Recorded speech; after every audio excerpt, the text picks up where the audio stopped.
Rudolf Steiner, deuxième partie, chapitre 3, le rêve et la veille.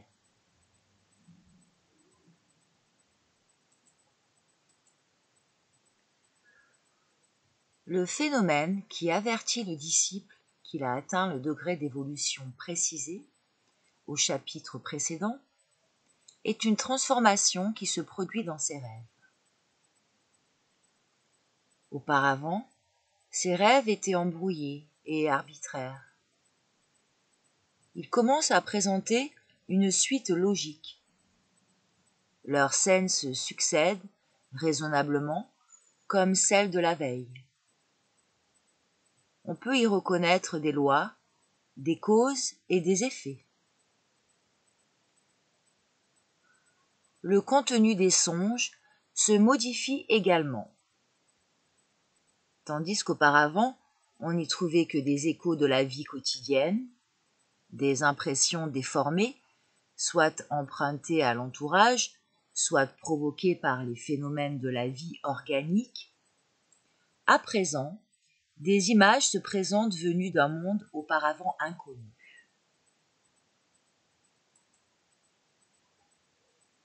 Au début, persiste assurément le caractère général du songe, en ce sens que le songe se distingue de la représentation de la veille par son caractère symbolique. L'observateur, attentif des rêves, ne méconnaîtra pas ce symbolisme. On rêve par exemple que l'on s'est emparé d'un animal répugnant et l'on éprouve dans la main un sentiment de dégoût. On se réveille et l'on remarque que l'on tient dans la main un coin de la couverture. Ainsi donc, cette perception réelle ne s'exprime pas directement, mais bien par un symbole. Ou bien l'on songe que l'on fuit devant un agresseur et l'on éprouve de la crainte. En se réveillant, on constate que l'on a été pris de palpitations de cœur pendant le sommeil. L'estomac, rempli de mets indigestes, engendre des songes effrayants. De même, les événements qui se passent dans l'entourage du rêveur se reflètent symboliquement dans ses songes. Le tic-tac d'une pendule évoque l'image d'une troupe guerrière qui avance au son du tambour. Une chaise qui tombe peut donner naissance à toute une tragédie où le bruit de la chaise se transforme en coup de feu. Lorsque le corps éthérique commence à s'organiser, les songes, tout en conservant d'abord leur caractère symbolique, prennent un aspect plus logique. En même temps, l'on voit s'y mêler progressivement des images empruntées à un autre monde. Et c'est ainsi que le disciple fait généralement ses premières expériences dans les domaines inaccessibles à la conscience normale. Mais il ne faudrait pas croire qu'un vrai mystique s'appuie sur les révélations de ses songes pour donner une base à ses enseignements sur les mondes supérieurs. Il ne considère ces expériences de rêve que comme les signes précurseurs d'une évolution supérieure.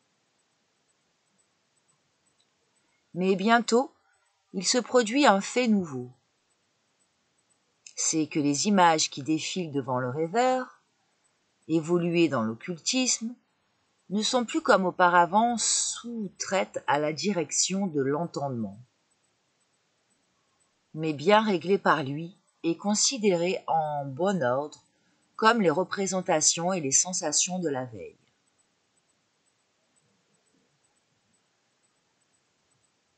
La différence qui sépare le sommeil de l'état de veille s'efface de plus en plus. Le rêveur est éveillé et conscient.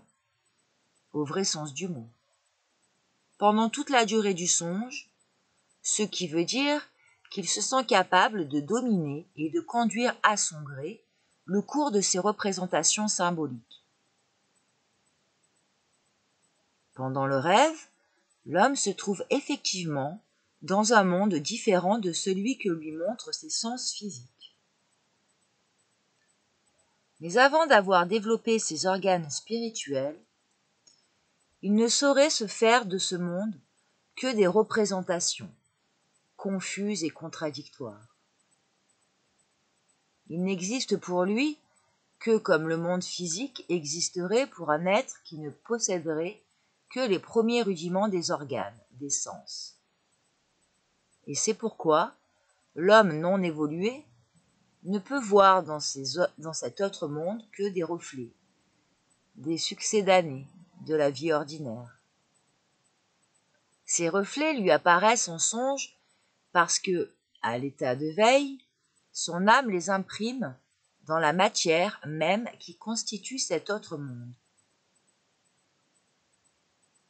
Il faut bien se rendre compte, en effet, que l'homme, à côté de son activité quotidienne consciente, exerce inconsciemment une autre activité dans le monde supérieur. Tout ce qu'il perçoit et pense s'imprime dans ce monde et ces empreintes ne sont visibles qu'après le développement des fleurs de lotus. Or, il existe chez tout homme quelques rudiments primitifs des fleurs de lotus. À l'état de conscience normale, il ne saurait rien percevoir par leurs moyens, parce que les impressions qu'elles reçoivent sont très faibles, et cela pour une raison analogue à celle qui fait que pendant le jour, on ne perçoit pas la clarté des étoiles. Elles ne ressortent pas pour la perception en comparaison de l'éblouissante lumière solaire. De même, les faibles impressions des sens spirituels non évolués disparaissent devant l'action puissante des sens physiques. Mais pendant le sommeil, lorsque les sens extérieurs sont clos, ces impressions astrales se reprennent confusément à briller, par-ci, par-là, et le rêveur se souvient des expériences inconsciemment faites dans un autre monde. Mais comme nous l'avons dit, ces expériences ne sont au début pas autre chose que les empreintes gravées dans le monde spirituel par les représentations qui accompagnent la perception physique. Seul le développement des fleurs de lotus rend possible des perceptions vraiment indépendantes du monde physique.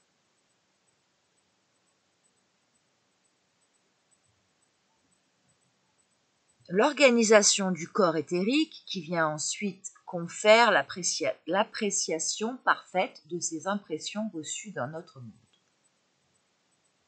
C'est ainsi que commencent les rapports de l'homme avec un nouvel univers. Il lui faut maintenant, grâce aux directions de l'occultisme, atteindre d'abord un double but. En premier lieu, il doit lui devenir possible de se rappeler, pendant l'état de veille, les observations faites pendant le rêve. En second lieu, il doit être amène de les renouveler dans ce même état. L'attention qu'il portera sur les impressions spirituelles sera assez forte pour que ces impressions ne s'effacent plus devant les impressions physiques, mais qu'elles persistent d'une manière permanente avec elle et à côté d'elle.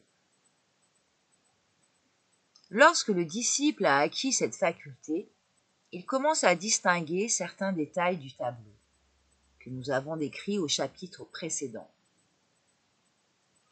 Il perçoit ce qui, dans le monde spirituel, sert de base et de cause aux phénomènes physiques, et c'est ainsi qu'avant tout, il reconnaît son soi supérieur dans ce monde. Son premier devoir est maintenant de greffer sur ce sol supérieur tout son développement futur, c'est-à-dire de le considérer comme son être véritable et d'agir en conséquence. Il se pénètre peu à peu de l'idée et du sentiment vivant que son corps physique, qu'il a appelé auparavant son moi, n'est plus qu'un instrument du soi supérieur. Vis-à-vis du moi inférieur, il ressent une impression analogue à celle qu'éprouve l'homme borné au sens vis-à-vis d'un instrument ou d'un véhicule. De même que ce dernier ne considère pas la voiture qui lui sert comme un des éléments de sa personnalité, même s'il dit je roule, comme il dirait je vais. De même, l'homme évolué, quand il dit je vais vers la porte, se représente en réalité ceci: je porte mon corps vers la porte. Mais ce concept doit devenir en lui si spontané et si naturel que par un instant, il ne l'éloigne du terrain solide de l'expérience sensible, et qu'il ne laisse aucune place en lui à un sentiment d'éloignement vis-à-vis du monde physique. Si le disciple ne veut pas devenir un rêveur, il faut que sa conscience supérieure vienne non pas appauvrir ou entraver, mais bien enrichir sa vie dans le monde physique. De même que l'on enrichit sa vie de facilités nouvelles en utilisant un chemin de fer pour faire un voyage au lieu d'aller à pied.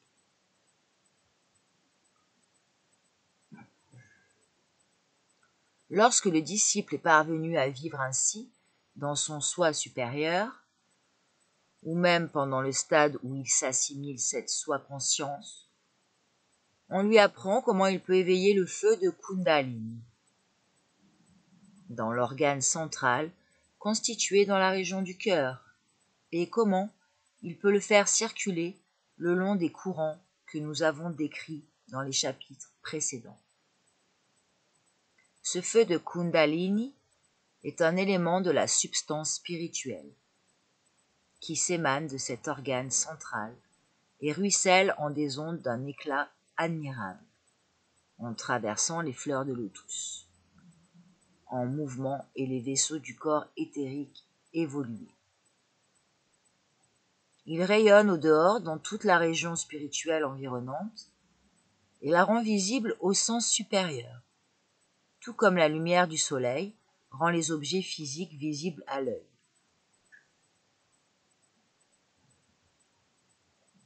Comment ce foyer spirituel peut-il s'allumer dans l'organe du cœur?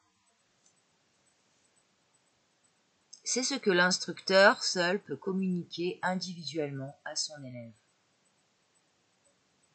en lui enseignant un procédé dont la publication n'est pas permise. En fait, le monde spirituel, avec ses objets et ses êtres, ne devient réellement perceptible à l'homme que s'il peut envoyer ce feu dans toutes les parties de son corps éthérique et dans son entourage. Pour éclairer les objets, si l'on va au fond des choses, on constate à vrai dire que le soi qui donne naissance à Kundalini réside non pas à l'intérieur, mais bien à l'extérieur du corps physique. L'organe du cœur n'est que le centre où l'homme recueille ce feu pour le projeter ensuite au dehors. S'il s'allumait à une autre place que dans cet organe, il arriverait que les perceptions spirituelles ainsi produites seraient sans aucun rapport avec le monde physique. Mais l'homme doit rapporter au monde physique toute force spirituelle et la faire agir dans ce monde. C'est précisément par l'intermédiaire de l'organe du cœur que le soi spirituel s'empare du moi sensuel pour en faire son instrument. Le mode de perception des objets spirituels est très différent de celui qui unit les sens physiques au monde terrestre. L'homme physique a conscience d'être lui-même en un certain point de l'espace, tandis que les objets perçus lui sont extérieurs. Par contre, l'homme spirituellement développé se sent comme uni à l'objet spirituel de sa perception, et comme à l'intérieur de cet objet, il se transporte effectivement d'un lieu à l'autre, dans l'espace spirituel. C'est pourquoi, dans la langue occulte, on l'appelle l'errant. Il n'est nulle part chez lui. S'il en restait à ce stade, il ne pourrait déterminer la place d'aucun objet dans l'espace spirituel. Car dans ce monde, comme dans le monde physique, il faut, pour déterminer avec précision, un objet ou un lieu, partir d'un certain point. Le disciple doit donc chercher un endroit qu'il soumet à une investigation approfondie et dont il prend, pour ainsi dire, possession.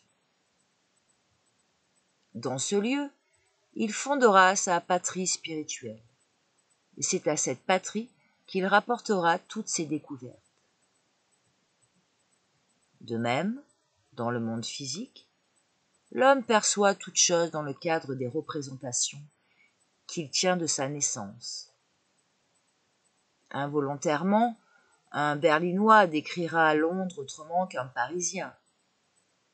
Mais il y a une différence entre la patrie spirituelle et la patrie physique.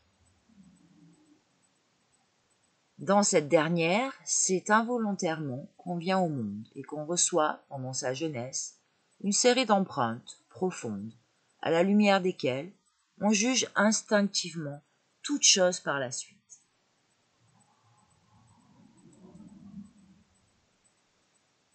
La patrie spirituelle se constitue au contraire en pleine conscience. On la choisit comme point de départ de ses jugements dans un état de liberté entière et lumineuse. Cette fondation d'une partie spirituelle s'appelle en occultisme se construire une maison. La voyance astrale dans cette étape s'étend tout d'abord aux contreparties spirituelles des objets physiques dans la mesure où ces équivalents se manifestent dans la substance astrale.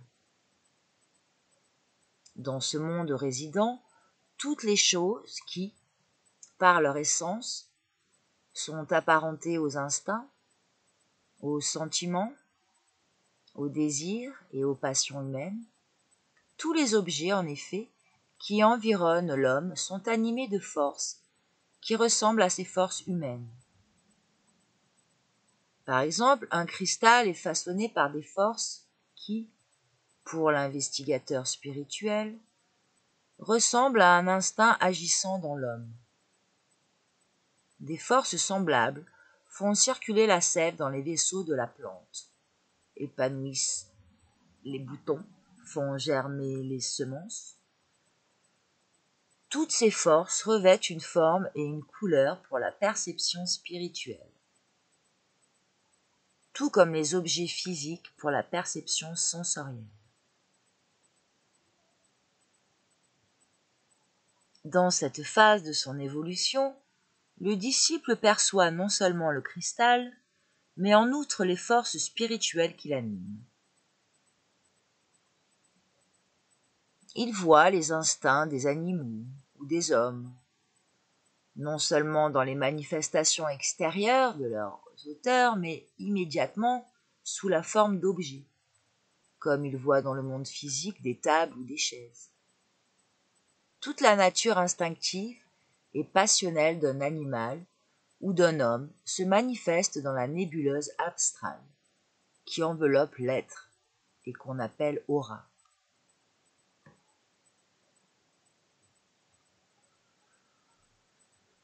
En outre, le clairvoyant perçoit des phénomènes qui sont impossibles ou tout au moins fort difficiles à concevoir pour les sens physiques. Il constate par exemple la différence astrale qui sépare un espace presque entièrement rempli d'hommes aux instincts bas et un espace où sont présentes des personnes d'une haute évolution. Un hôpital contraste avec une salle de danse, non seulement par son atmosphère physique, mais aussi par son ambiance astrale. L'atmosphère astrale d'une ville commerçante est tout autre que celle d'une université. Au début, le pouvoir de perception humain n'est que faiblement évolué pour de telles constatations. Vis-à-vis de la perception ordinaire des sens, ces perceptions supérieures apparaîtront d'abord comme le rêve vis-à-vis de la réalité, mais progressivement, l'éveil dans les hautes régions sera complet. La plus haute conquête de la clairvoyance a ce degré d'évolution, et celle qui permet de discerner et d'apprécier les équivalents astrales des passions et des instincts humains ou animaux. Une action charitable s'accompagne d'une forme astrale tout autre qu'une action inspirée par la haine. Un désir bas donne lieu à une image astrale hideuse, tandis qu'une impression élevée en produit une très agréable à contempler. Ces contreparties astrales sont faibles pendant la vie physique, car l'existence terrestre diminue de beaucoup leur vigueur. Par exemple, le désir particulier d'un objet produit un reflet de ce genre en dehors de la forme que revêt le désir en lui-même, dans le monde astral. Mais lorsque le désir est satisfait par l'obtention de l'objet physique, ou du moins que la possibilité existe de le satisfaire, le reflet sera très affaibli. Il ne se manifestera pleinement qu'après la mort de l'homme, lorsque l'âme, conformément à sa nature, continuera à éprouver ce désir et ne pourra plus le satisfaire, parce que l'organe et l'objet physique auront disparu. Par exemple, un homme sensuel continuera après sa mort à éprouver le désir des jouissances de la table. Il ne pourra plus les satisfaire parce que l'organe du sens du goût aura disparu chez lui. Et il s'ensuivra que le désir engendrera une image astrale particulièrement vivace, qui tourmentera l'âme.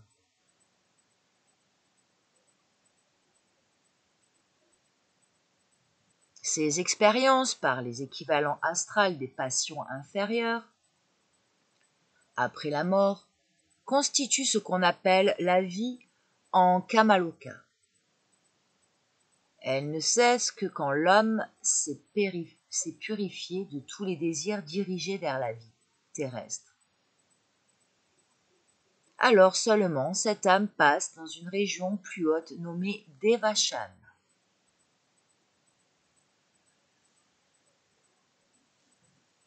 Si faibles que soient pendant la vie physique ces images astrales des désirs humains, elles n'en existent pas moins et l'accompagnent comme les germes de son existence kamalosique, semblable à la queue qui accompagne la comète, et le clairvoyant peut les percevoir à condition d'avoir atteint le degré d'évolution nécessaire. La vie humaine s'écoule dans la succession alternative de 3 étapes. La veille, le sommeil, coupé de rêve, et le sommeil profond, sans rêve.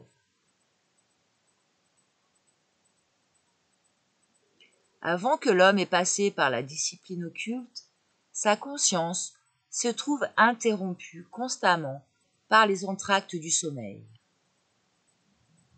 Pendant ces entr'actes, l'âme ignore le monde extérieur et s'ignore elle-même. De temps en temps seulement, dans cet océan d'inconscience, surgissent comme des îlots des rêves issus soit des événements extérieurs, soit des états organiques. On ne voit tout d'abord dans les rêves qu'une manifestation caractéristique du sommeil. Et l'on ne considère en général que deux états, le sommeil et la veille.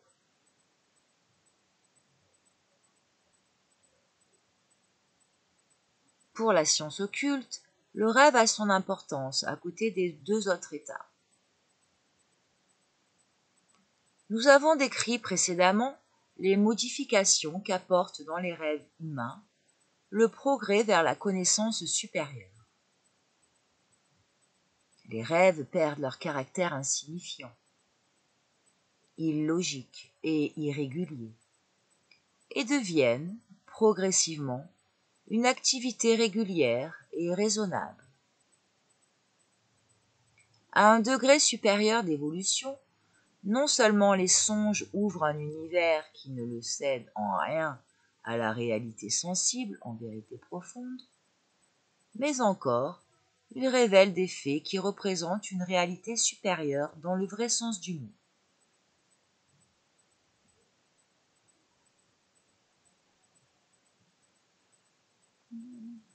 Partout des énigmes et des mystères sont cachés derrière la réalité sensible. Et le monde physique manifeste les effets des forces supérieures. Mais l'homme borné au sens, dans ses perceptions, ne peut pas pénétrer jusqu'aux causes. Le disciple voit ces causes se révéler partiellement dans l'état qui, grâce à l'occultisme, succède à l'état de rêve ordinaire. Il ne doit, il est vrai, accorder de créance à ces révélations que lorsqu'elles lui sont confirmées par sa perception astrale consciente, à l'état de veille. Lorsqu'il y parvient, il est assez évolué pour transposer dans l'état de veille les perceptions qu'il s'est assimilées par la transformation de ses songes. Alors le monde sensible devient pour lui une chose nouvelle. Comme un homme aveugle né voit après son opération l'univers physique s'enrichir de toutes les données visuelles. De même, le clairvoyant perçoit l'univers environnant orné de nouvelles qualités et rempli d'objets et d'êtres nouveaux.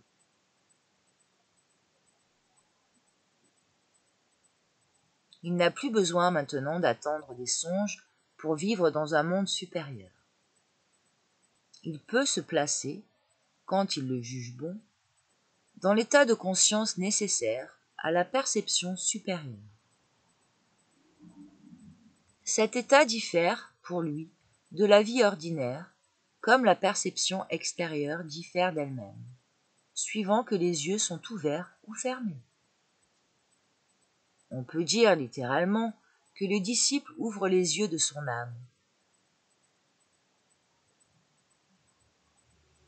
Cet état que nous avons précédemment décrit constitue seulement une transition vers les étapes supérieures de la connaissance.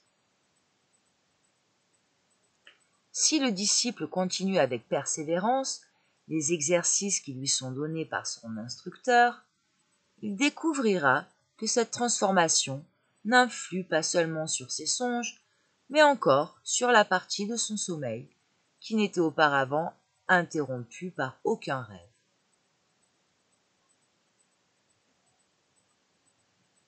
L'état d'inconscience absolue où il se trouvait en ces moments est maintenant coupé par des épisodes conscients.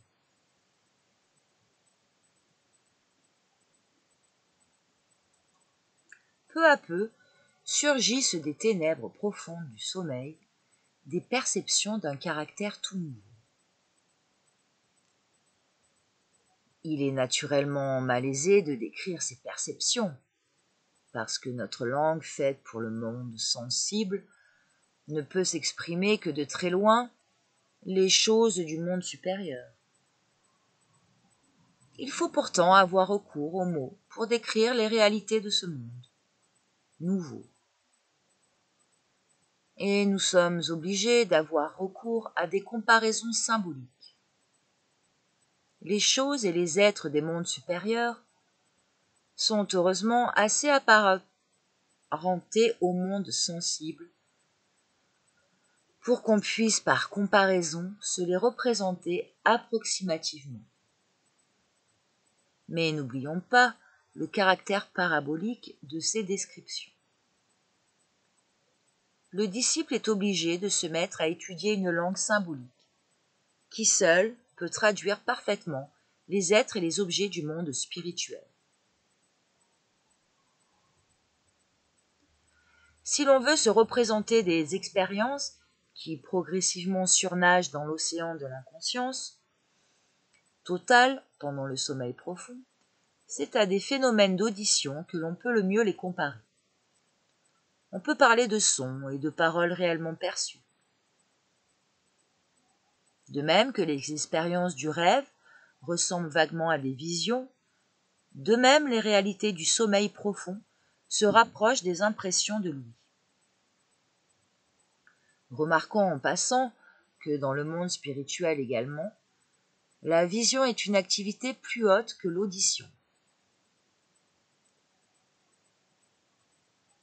Les couleurs représentent une qualité plus élevée de la substance que le son ou le verbe. Mais ce que le disciple perçoit tout d'abord de ce monde, au cours de son évolution, ce ne sont pas les phénomènes supérieurs de couleurs, mais les phénomènes inférieurs de sonorité. Lorsque son évolution générale l'a élevé au niveau de l'univers spirituel, alors l'homme y perçoit aussitôt des couleurs, mais tant que cet univers ne se révèle à lui que dans l'état de sommeil profond, il n'est capable d'y percevoir d'abord que des sons ou des paroles, bien que plus tard il puisse y voir apparaître, même pendant son sommeil, des couleurs et des formes. Aussitôt que le disciple remarque que de pareilles expériences viennent couper son sommeil, son premier devoir est de les rendre aussi claires et aussi précises que possible. Cette tâche est tout d'abord très malaisée, car les souvenirs de ces états qu'il conserve pendant la veille sont très restreints.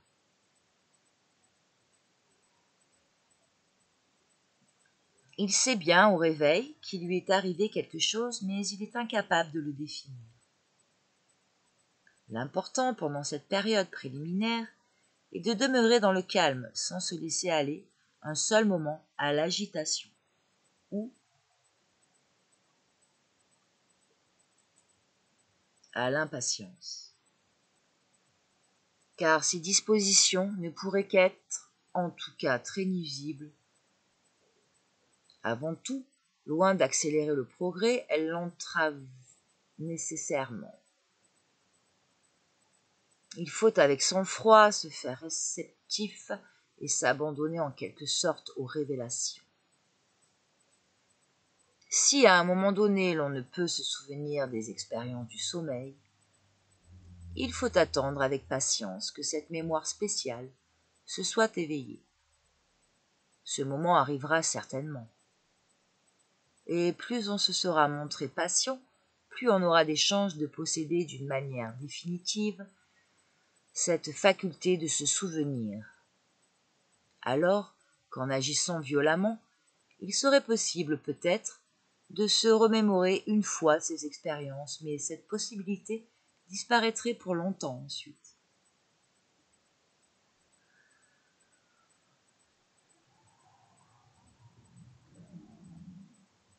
Lorsque la mémoire des expériences spirituelles est devenue la propriété du disciple, et qu'à l'état de veille sa conscience évoque avec une parfaite clarté les perceptions du sommeil profond, il lui faut diriger son attention sur le point que nous allons déterminer. Parmi ces expériences, il en distinguera de deux sortes. Les premières lui paraîtront totalement étrangères à tout ce qu'il a auparavant connu. Certes, il ne lui est pas défendu d'y trouver une grande joie et un sujet d'édification, mais pour l'instant, il ne doit point s'y attarder. Elles sont les signes précurseurs d'un monde spirituel encore plus haut, auquel il n'accédera que plus tard. Quant à la seconde sorte d'expérience, l'observateur attentif ne manquera pas d'y découvrir une certaine parenté avec le monde dans lequel il vit normalement.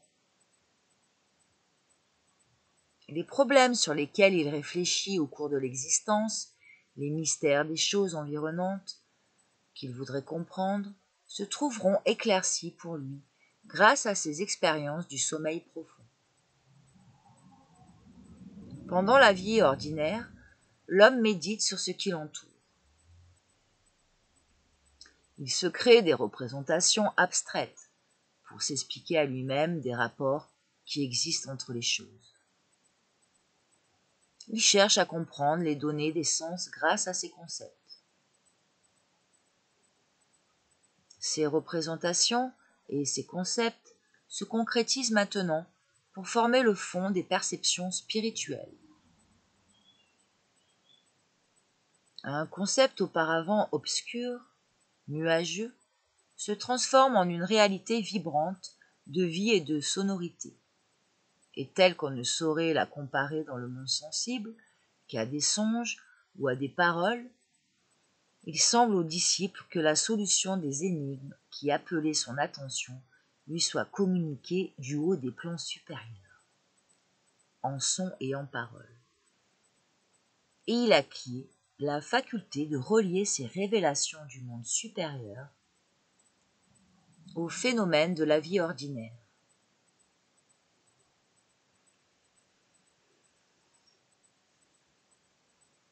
Les choses qu'il ne pouvait imaginer qu'en penser deviennent pour lui objets d'expérience, et ces expériences sont aussi concrètes que celles du monde sensible.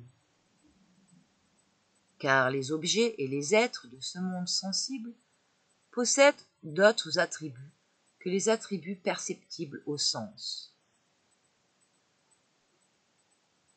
Ils sont l'expression et l'émanation des réalités spirituelles.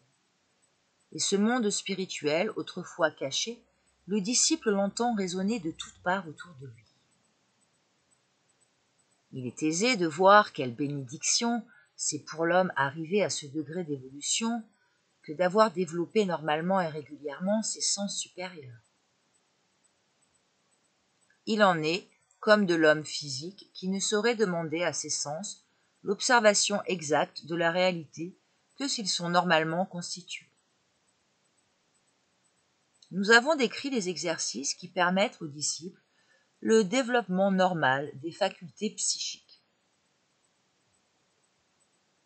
Parmi ces exercices, l'un des plus importants est la concentration, c'est-à-dire l'art de diriger son attention sur des représentations et sur des concepts précis capables d'évoquer les forces secrètes qui gouvernent l'univers. Il faut y ajouter la méditation, c'est-à-dire l'art de vivre ses idées et de s'en pénétrer profondément. Concentration et méditation sont les instruments par lesquels l'homme travaille au perfectionnement de son âme, en développant en elle les organes de la perception supérieure. Pendant qu'il s'acquitte ainsi de ses devoirs de concentration et de méditation, son âme s'épanouit dans son corps comme l'embryon humain dans le sein de sa mère.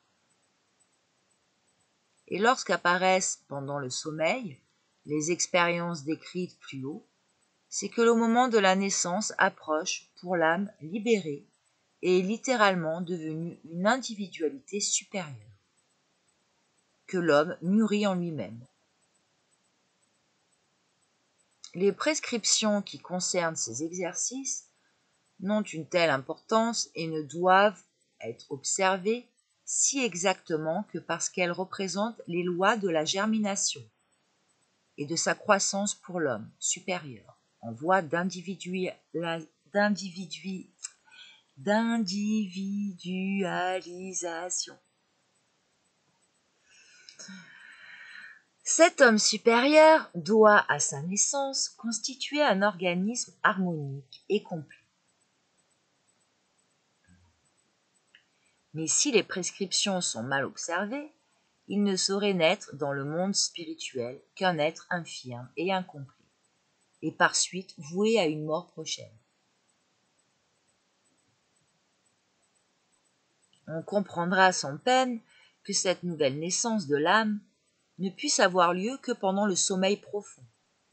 Si l'on songe que les expériences brutales et violentes de la vie physique entraveraient nécessairement le développement d'un organisme aussi délicat, encore incapable de résistance. Son activité sera étouffée par l'activité du corps physique, tandis que dans le sommeil, pendant le repos de ce corps, pendant qu'il est inactif au point de vue de la perception, l'activité de l'âme supérieure, presque imperceptible au début, peut naître et se développer.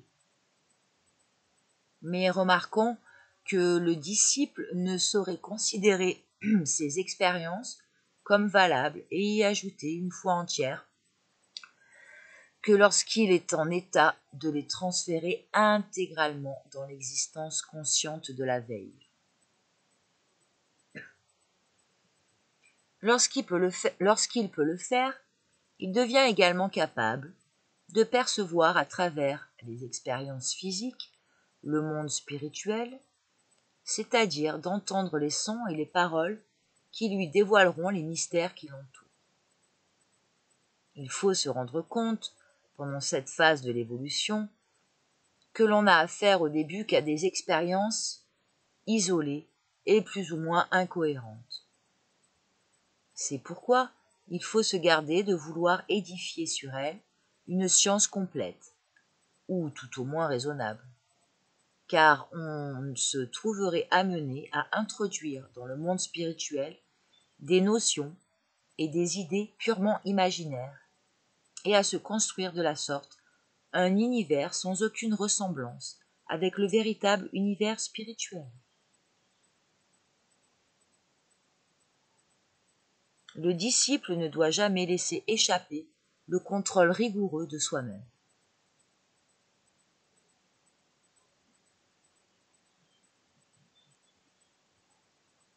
La vraie méthode est de travailler à rendre de plus en plus précises les véritables perceptions spirituelles que l'on veut avoir et d'attendre patiemment que d'autres se présentent spontanément, qui viennent se relier aux précédentes. Car les forces spirituelles, attirées par les exercices de concentration, agrandissent le champ de conscience chez le disciple pendant son sommeil. Son état d'inconscience est coupé par des expériences de plus en plus nombreuses, et des périodes toujours plus courtes de son sommeil s'écoulent dans l'inconscience.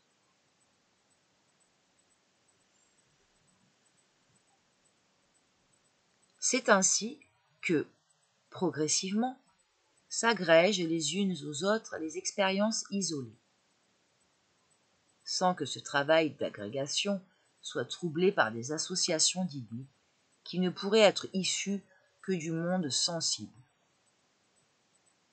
Moins nous appliquons à ce monde spirituel nos habitudes de pensée ordinaires, et mieux cela vaut. Dans ces conditions, le moment s'approche sur le sentier de la connaissance supérieure, où le sommeil tout entier n'est plus qu'une suite ininterrompue d'expériences conscientes et où, pendant le repos du corps, on vit d'une vie aussi réelle que pendant la veille. Il est à peine besoin de remarquer que comme cette réalité nouvelle est tout autre que notre ambiance physique, il faut apprendre progressivement à établir un lien entre elle et l'entourage, sensible où nous vivons. Mais auparavant, le monde que nous connaissons pendant le sommeil est une révélation entièrement nouvelle.